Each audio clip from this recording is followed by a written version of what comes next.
Behaviorism adalah salah satu aliran besar dalam psikologi yang berfokus pada perilaku yang dapat diamati. Teori ini mengesampingkan faktor internal seperti pikiran dan perasaan, serta menekankan bahwa perilaku dapat dirangsang atau stimulus dari lingkungan.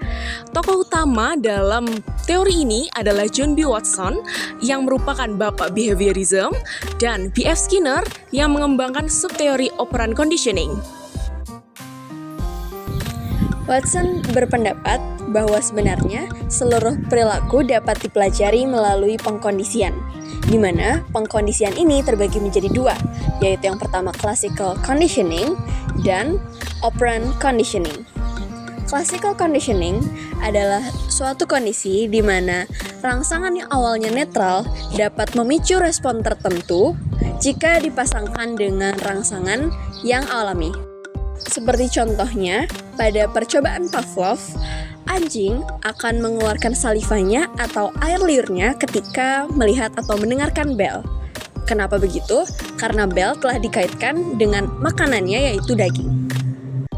Kedua adalah operant conditioning, dikemukakan oleh B.F. Skinner, di mana pengkondisian sangat menekankan bahwa perilaku akan mempengaruhi konsekuensinya, di mana terdapat dua konsekuensi, yaitu penguatan atau reinforcement, dan yang kedua adalah hukuman, yaitu punishment, di mana jika penguatan terjadi, maka akan cenderung untuk mengulangi perilaku yang sama, kemudian jika punishment terjadi, maka akan cenderung mengurangi perilaku yang ada.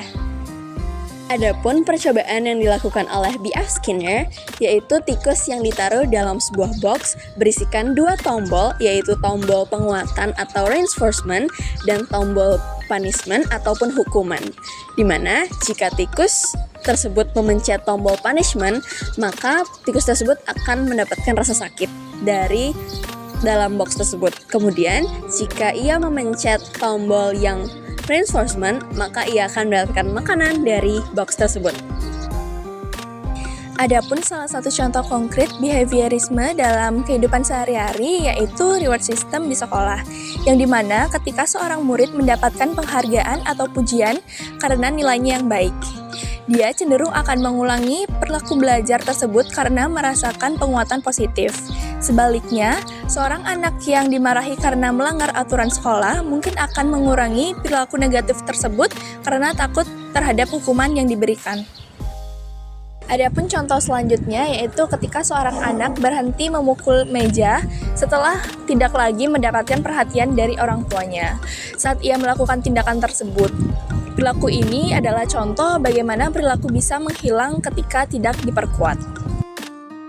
Selanjutnya adalah contoh dari classical conditioning, yaitu seorang anak takut pada suara petir setelah beberapa kali mengalami guntur disertai dengan kilat terang yang mengejutkan. Awalnya anak tersebut tidak merasa takut pada kilat, tetapi setelah mengalami guntur yang keras secara berulang-ulang setelah kilat itu, anak itu menjadi takut pada kilat meskipun guntur tidak terdengar. Selanjutnya ada teori modeling, yaitu seorang anak meniru perilaku orang tua mereka seperti cara mereka berbicara atau sikap saat marah, karena sering melihat orang tua mereka melakukan hal tersebut. Sesuai dengan buku Behaviorism oleh John B. Watson pada tahun 1930, Watson menegaskan bahwa psikologi, sebagaimana yang dipandang oleh behaviorist, adalah sebuah cabang ilmu alam yang objektif dan eksperimental. Selain itu, Skinner dalam bukunya Science and Human Behavior menyatakan bahwa tidak ada alasan untuk menolak analisis ilmiah dari perilaku manusia hanya karena dia melibatkan pengaruh dari luar.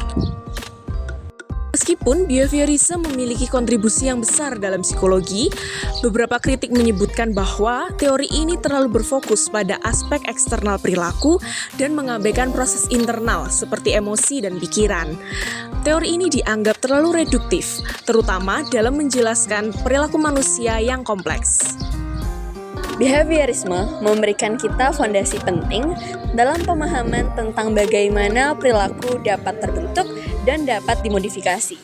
Di mana, sama seperti teori-teori yang lainnya, tentunya ada batasan dalam pengaplikasian dan harus dengan pertimbangan. Baik, sekian penjelasan kami tentang behaviorisme. Semoga bermanfaat dan mohon maaf jika ada kesalahan kata baik sengaja ataupun tidak sengaja. Terima kasih.